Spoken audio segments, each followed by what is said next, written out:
Est-ce que tu parles comme un vrai anglophone ou est-ce que tu parles comme un manuel scolaire? C'est le sujet de la vidéo d'aujourd'hui. On va te donner 8 expressions à bannir absolument de ton langage pour ne pas paraître comme un total beginner. Et aujourd'hui, je suis accompagnée de Zoé et Émilie, mes deux coachs natives, pour te donner des superbes astuces et les phrases à absolument arrêter de dire, même si grammaticalement elles sont correctes. Mais si tu ne veux plus passer pour un beginner, stop là.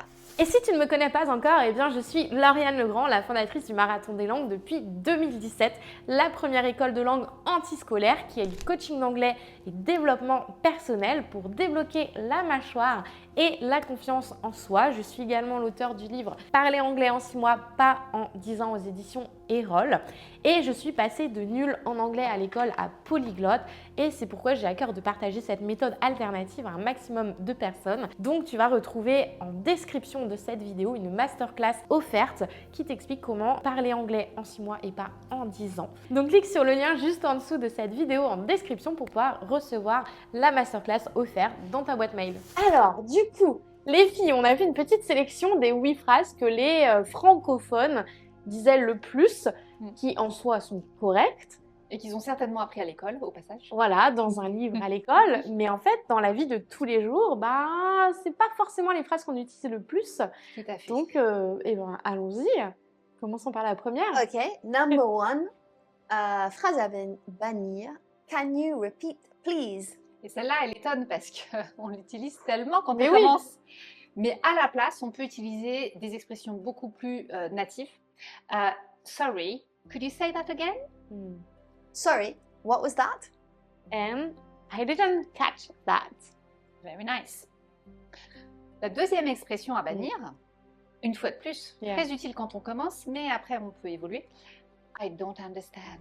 Je vous ai pas dit au début, mais vous allez être frustrés dans cette vidéo. Vous dire, ah, mais celle-là, je l'ai dit. C'est normal. C'est toutes les phrases de base que vous apprenez. C'est juste pour vous aider à passer un niveau. Donc, ne soyez pas frustrés. Vous voyez ça vraiment comme une étape de progression, quoi. Donc, Et du coup, un natif dirait plutôt I'm not sure I get it. nice. Sorry, I'm a bit lost. And last one, I didn't quite catch that. Yes. Third sentence à bannir. It's raining cats and dogs. Alors celle-là, elle est géniale parce que c'était une vraie expression anglaise, mais sauf que c'était il y a très longtemps. Ah. Et plus personne ne l'utilise. Donc à la place, on dirait plutôt It's pouring. It's pouring. Yeah. Yeah. Et ça veut dire quoi? Pour, c'est verser. Hmm. Donc il verse de la pluie. It's pouring. Donc, il pleut. L'image. Voilà. Donc c'est quand il pleut C'est très vraiment, fort. il pleut Voilà. très fort. Ok. Ouais. Donc, arrêtez avec l'image des chats et des chiens qui Descend tombent du ciel. Voilà. Voilà. Très intéressant. Number four, Yes. go for it. I want to improve my English level. On dit beaucoup ça au début. Ouais. Ouais. Trop frustré, on va aller vite. À la place, on peut dire I'm trying to get better at English. Ou alors, I want to improve my English. tout simplement. C'est Ok. Yeah. Donc en fait, c'est le level qu'on enlève de la phrase, tout simplement. Next one. I'm motivated. Yes. On est à fond au début, mais il faudrait plutôt Voilà. dire Et donc à la place, on dirait plutôt I'm really into it. I'm pumped. Yes. and I'm eager to do it. Yes. Next, I go to the cinema. Et là, vous vous dites pourquoi c'est un problème. Why?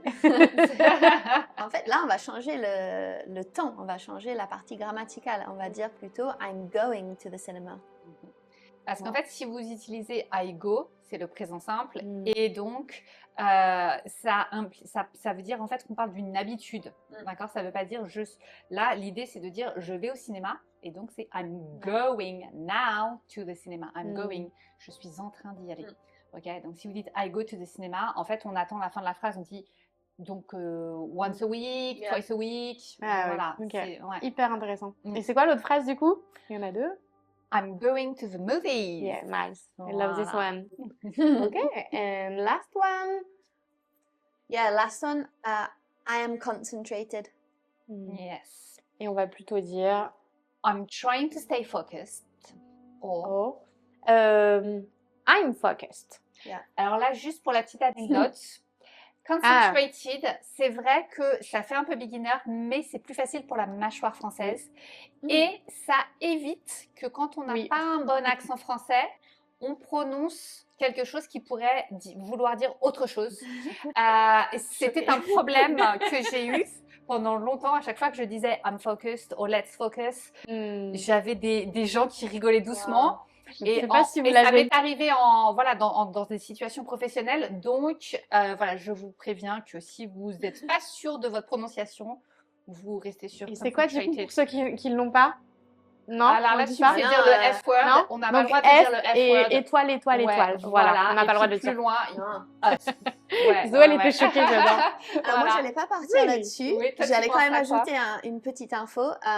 Vu que focus, ça se dit en français, des fois, quand on revient vers l'anglais, il faut quand même bien prononcer le ED à la fin. Parce que je pense qu'en français, ils ont pris que F-O-C-U-S. Mais nous, c'est focused. On finit le mot. Et c'est vrai que d'ailleurs, ça aide avec le problème dont je viens de parler, parce que si on prononce bien le D, voilà. Mais les gens comprennent, c'est simplement qu'ils ont l'esprit mal tourné, c'est tout. Ouais, c'est ça. C'est pas une question de prononciation du tout. Voilà.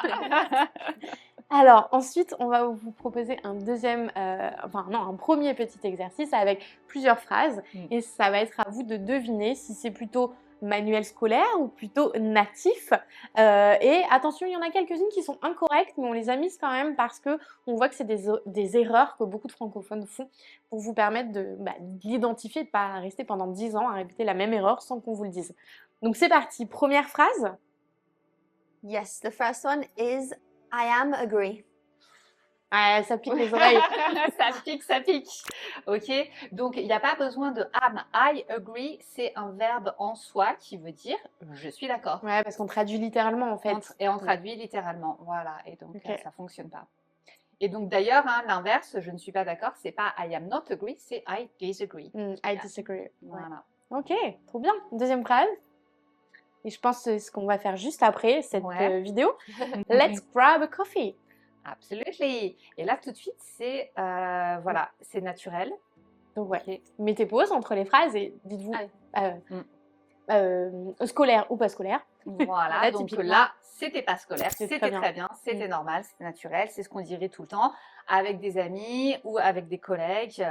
Par exemple, on est en train de bosser, ça fait longtemps qu'on est sur son ordi et tout d'un coup, quelqu'un se retourne et dit « Let's grab a coffee. Let's take a break. » Yes. Number 3. I have 25 years. Alors ça, vous avez trouvé? Vous avez trouvé l'erreur? Parce que ça, c'est hyper beginner. C'est de la traduction littérale. J'ai 25 ans. Non, on n'a pas 25 ans en anglais. On est vieux de 25 ans. I am 25. Parce qu'en fait, sous-entendu, c'est years old. Ok. Ça, c'est la petite astuce pour se rappeler. Good job. Ok. Bonne astuce.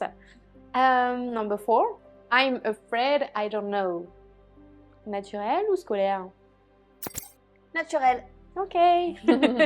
C'est une phrase plutôt polie qui se dit correctement, qui se dit couramment et on dit à la personne désolé, je ne sais pas. Voilà. Donc j'ai peur de ne pas savoir si on traduit littéralement, ce qui est correct aussi en français. Mais c'est vrai que c'est beaucoup plus utilisé en anglais qu'en français.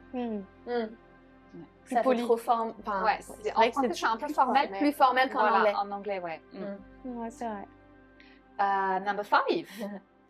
Close the light, please. Je sais pas si vous avez vu son front. Ça se voit à ma tête, en fait. Vous avez la réponse quand je prononce. Il y avait des petits visuels là. Est-ce que je peux vraiment dire ça?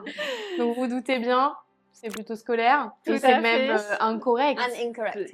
Voilà, absolument. On dit pas ça. On dit turn off the light, please, or switch off the lights as well. Éteins la lumière, s'il te plaît. Ouais, le close, il est horrible. Et une dernière.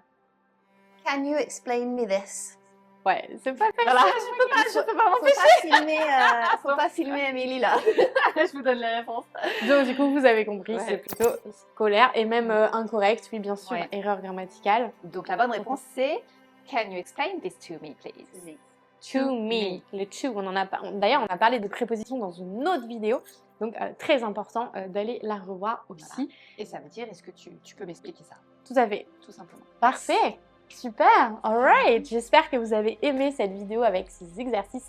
N'hésitez pas à nous dire en commentaire, c'est vraiment très important pour nous de le savoir ou pas d'ailleurs, de la liker, de la partager au plus grand nombre et de télécharger la masterclass offerte qui se trouve en description sous cette vidéo pour savoir comment parler anglais en 6 mois et pas en 10 ans. Et on vous dit à très vite dans une prochaine. Ciao. Bye bye. Et petit high five. Alright, good job.